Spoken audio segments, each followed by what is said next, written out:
Ain't No Mountain High Enough is Diana Ross's signature solo song, the moment she proved she could succeed without the Supremes, the hit that launched her solo career in 1970, #1 on the charts, a timeless anthem about devotion and determination. Diana's voice soaring over those strings, her moment. Except it wasn't written for, wasn't meant for, wasn't even supposed to be hers.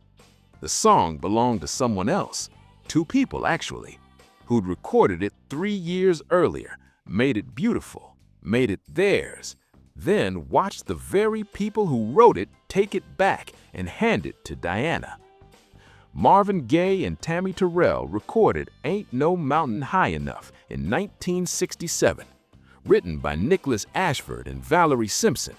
It wasn't just inventory, it was a duet crafted around their specific chemistry, their voices, their magic together. The song was theirs. Then Tammi got sick, brain tumor, collapsed on stage in Marvin's arms in 1967, never fully recovered, died in 1970 at 24 years old. And while Marvin was still grieving, the machinery started turning to give their song to Diana. The timing was calculated. Diana was leaving the Supremes, going solo, needed a hit to prove she could carry a song alone.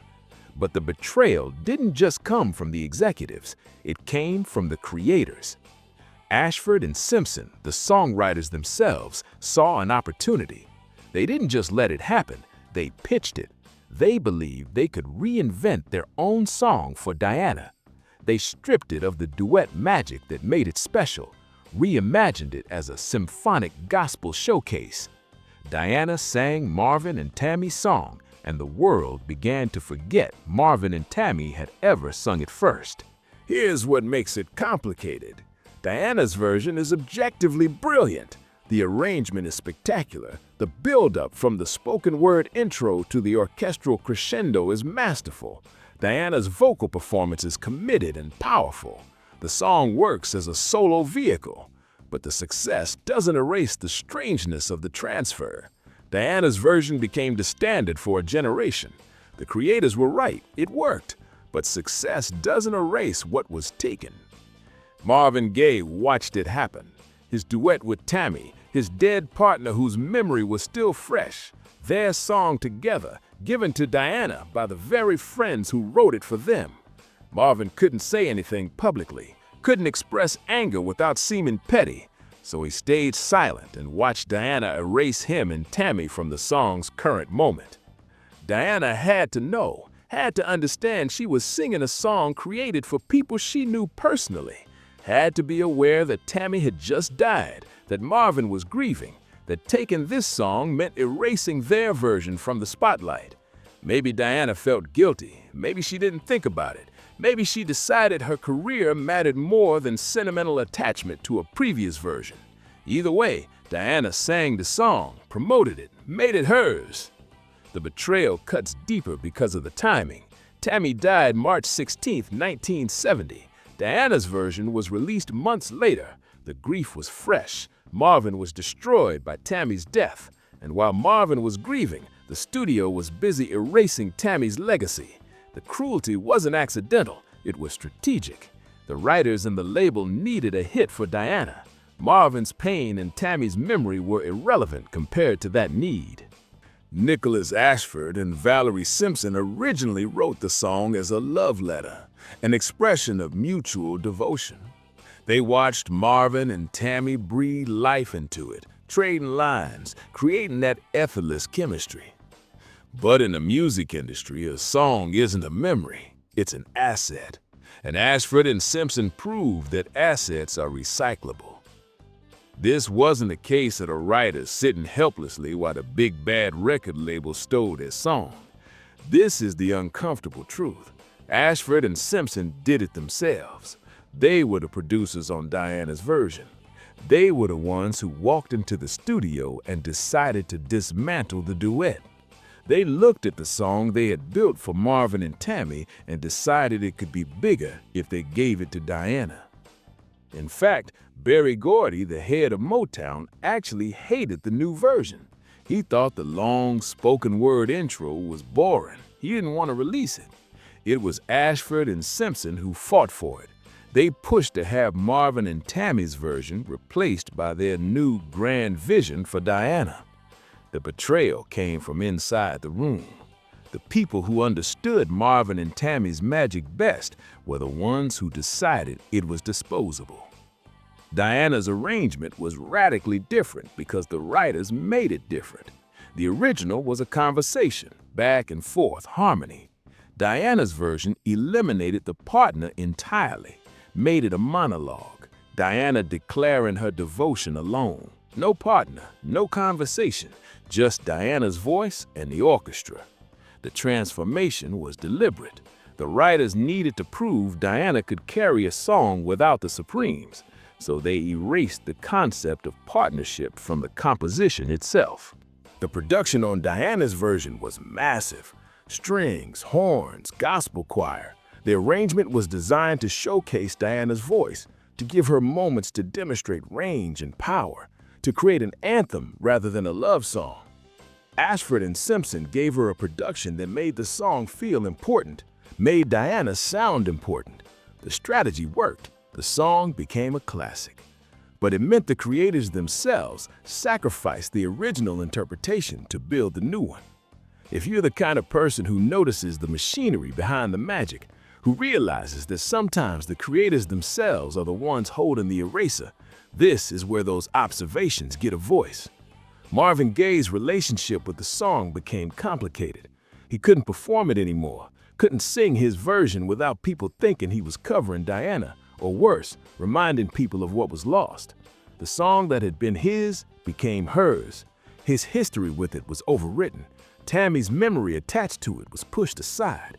Marvin lost ownership of his own catalog, not legally, he never had that, but emotionally, culturally. The song meant something different now. It meant Diana Ross. The commercial success of Diana's version made the pivot complete. Her version sold better, charted higher, became the standard for that era.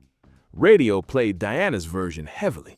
The original didn't disappear completely, but it was relegated to the oldies bin, while Diana's version was current.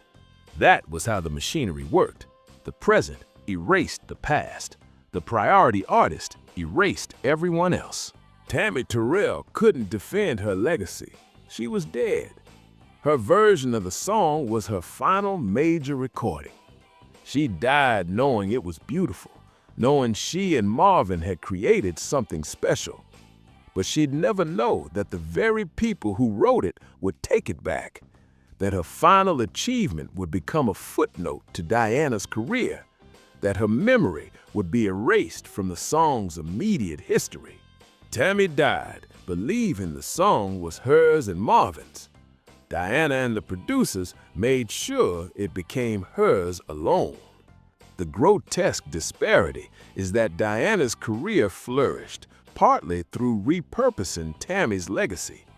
Diana needed a hit. The producers gave her Tammy's song. Diana's solo success was built partly on a dead woman's catalog. That's not a metaphor, that's mechanism. Tammi died. The studio immediately repurposed her material for Diana. The timing reveals the calculation. Grief didn't pause the machinery. Death didn't slow the business. Contemporary recognition of Marvin and Tammy's original has bounced back in recent years, thanks to movies and streaming. But for decades, it was buried.